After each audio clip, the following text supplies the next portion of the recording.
If you were to go and ask someone how Joan of Arc's buffs work, they would probably not tell you what I just learned. You're about to be a part of one of the biggest myth bustings I think I've ever done in Rise of Kingdoms. Stick around. This is gonna be a good one.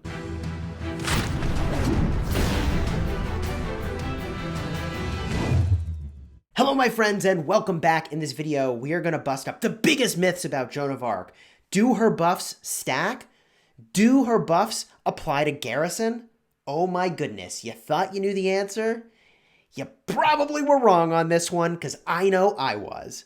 If you like Rise of Kingdoms guides that help you get value and smash your enemies, consider smashing the subscribe button, because we bust the myths and help you get better at playing this game. Before we begin, allow me to thank the sponsors of this video, the makers of World War Dough. Allow me to show you my favorite head-to-head card collecting battler, World War Dough. In this game, you're trying to take out the enemy's commander by deploying your cards onto the battlefield and by putting your own commander into a strategic position to take them out. But be on the lookout. If your commander gets taken out, then you yourself lose. I like that in this game, you are building a deck and you can customize that based on the cards that you have put into your own collection to bring into battle. And you also, of course, can customize the way you look. We have this sweet devil suit, some pretty cool dances, taunts like my favorite, pew pew, and of course, text in case you wanted to BM, but be nice to your opponents. Be nice. Or not, your call. We enjoy the heck out of playing this game, and we've got a special offer for folks that go in and join our club. We can show you that right now. We've got a small number of spaces, but I kick out anybody who goes inactive to make room for fresh blood. You can join us here. We're having a grand old time. Here's the information you would need. The top 3 people who push rank in my club this month will get a special gift, including, I believe, some gems and a really sweet skin that you can use to, you want to look slick? We got you covered. Top 3 people that push in our clan will get those. And there is going to, at some point, be a tournament for this game for an upwards of $25,000 as the prize, which is pretty cool. Shows me they're serious about the competitive scene, and you know that's a thing that I am really into. The link to download is above my head and in the description of this video. Using this link to download will support the channel, and I do appreciate it. Okay, so there's 3 things we need to go and test here. First of all, do Joan of Arc's buffs stack? In other words, if I bring multiple Joan of Arcs, do I get Joan of Arc's buffs multiple times? Or how even does that work? Because I would have told you the wrong answer to this. The next thing that we need to go and test is a confirmation that Joan of Arc's buffs and Constantine's buffs actually stack, because if they don't, I've been giving really bad advice for a very long time. And the third thing we need to go and test is whether or not we can prove that Joan of Arc's buffs actually apply to a garrison. In other words, if you're in the open field and you're battling with a Joan of Arc right next to a flag that's getting rallied, does the flag get the Joan of Arc buff or not? As always in my long form videos, there are timestamps in the description. Let's do this. Okay, here is the first test where we're going to figure out whether or not Joan of Arc's buffs will stack. We've got Spartan here to help out with the testing again, and in this test, I'm going to attack a barbarian. He's going to attack the barbarian. Both of us have a Joan of Arc. What do I expect to see? What I would have told you before even attempting to make this video is that Joan of Arc's buffs, they don't stack. What I would have told you is that if you already have a Joan of Arc buff, you can't get another one, which means if I've got the buff from my casting it, I'm not going to get the buff from Spartan casting it. But what I found to be very, very surprising when I looked at this report is that was not entirely accurate. You see, I thought that when you already have a buff, it wouldn't be overridden by another one unless that other buff was stronger. So in this case, I would have assumed both of these buffs are equal strength. It's literally the exact same buff being provided by both Joan of Arcs. So I wouldn't expect to see it twice, and I wouldn't expect it to see, like, it be overridden by another Joan of Arc buff. But what I found is that one Joan of Arc buff was actually being overridden by the other.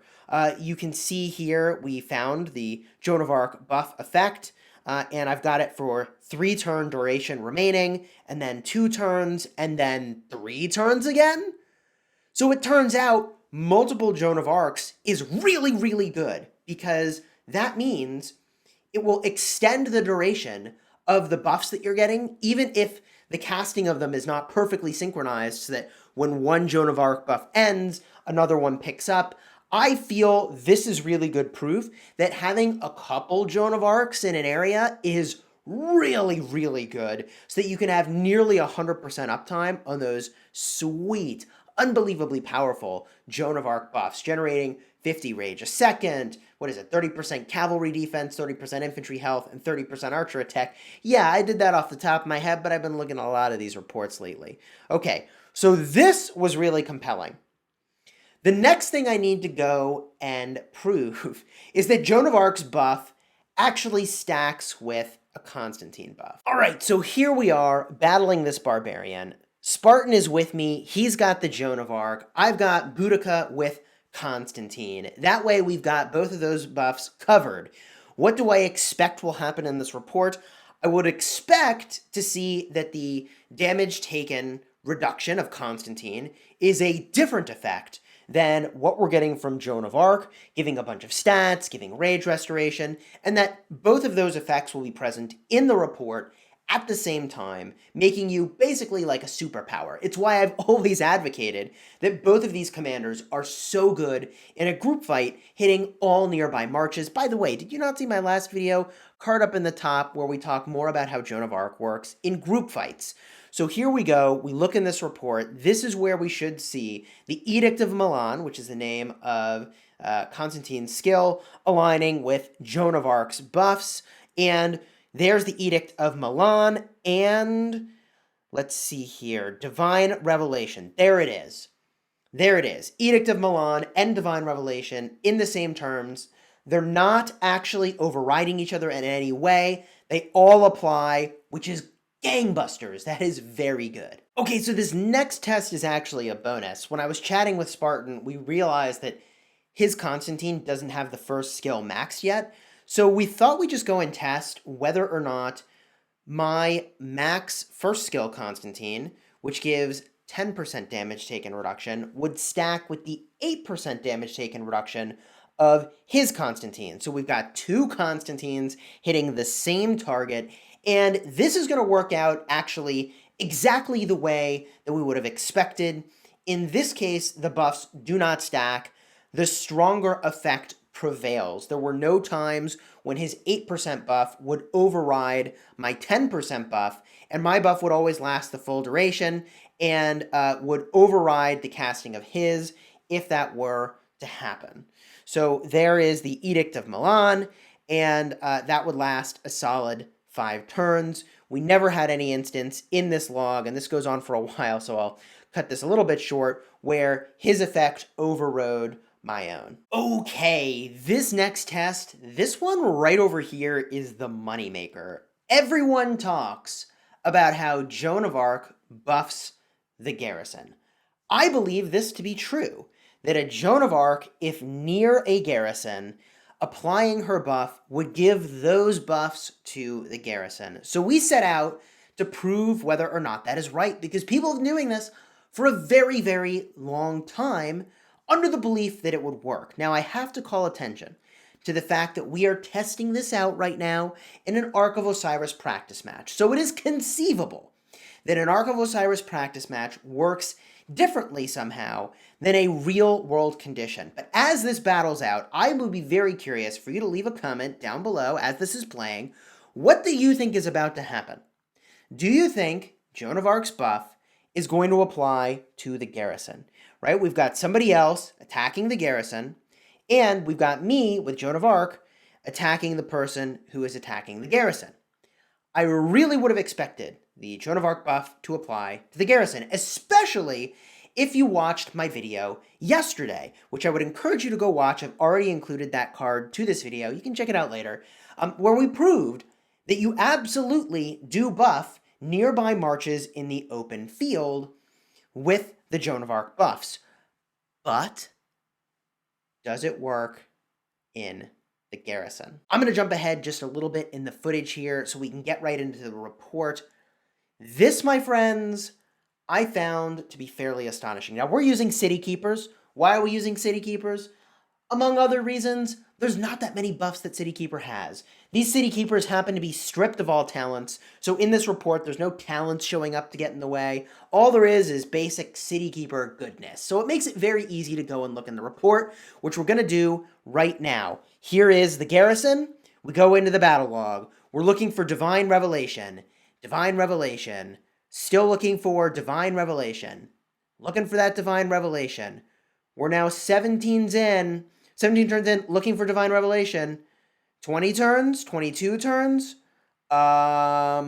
We see the Edict of Milan, which is Constantine debuff, has been applied to the target. We didn't get the Constantine buff in the garrison, and we didn't get the Divine Revelation buff in the garrison.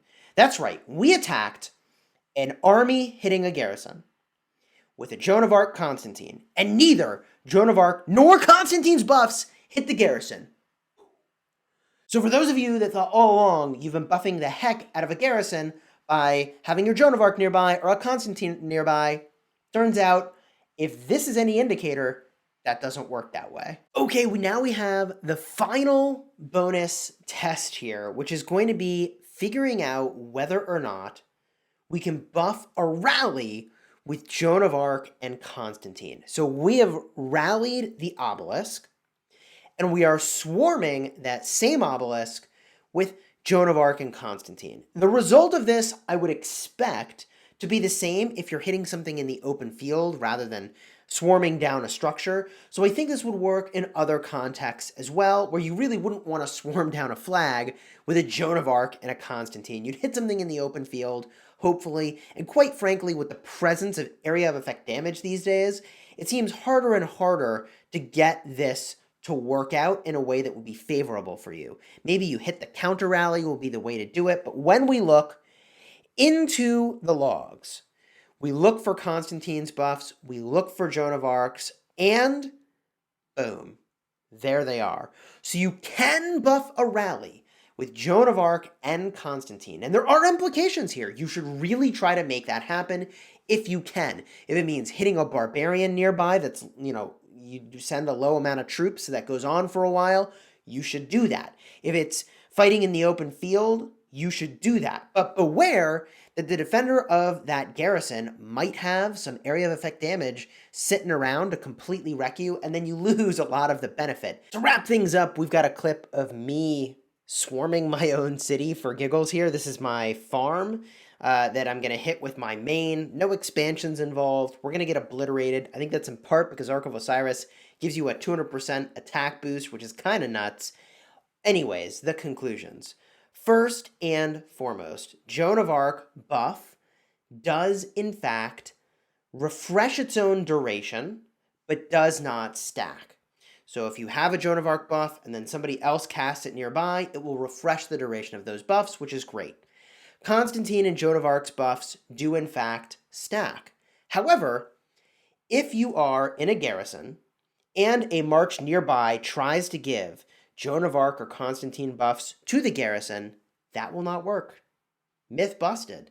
Now, I don't know if that is true only because we're in Ark of Osiris, or if that's true in regular Kingdom stuff and KVK stuff. So at least in Ark of Osiris practice matches, you can't buff the garrison with a Joan of Arc. Certainly relevant for Ark of Osiris. You cannot buff your garrison with a Joan of Arc. In a similar vein, you can in fact buff a rally with Joan of Arc. If you're near the rally, you can hit something, those buffs will apply to the rally, which seems pretty freaking awesome for supporting your rally. You're going to want a Joan of Arc in that swarm hitting one of those structures on the opposing side. Hopefully you enjoyed this video, particularly watching my city just get wrecked right now, or my city do the wrecking, as it turns out. Drop a like on the video if you learned something from this, and if there are enough likes and you've got more questions, we can do more testing with Joan of Arc to see exactly how it works. Drop a like, subscribe for daily Rise of Kingdoms videos where we go in depth and teach you how stuff works, and link again is in the description if you want to download and start playing World War Do, which does support the channel. Until next time, my friends, you have fun smashing the kingdom.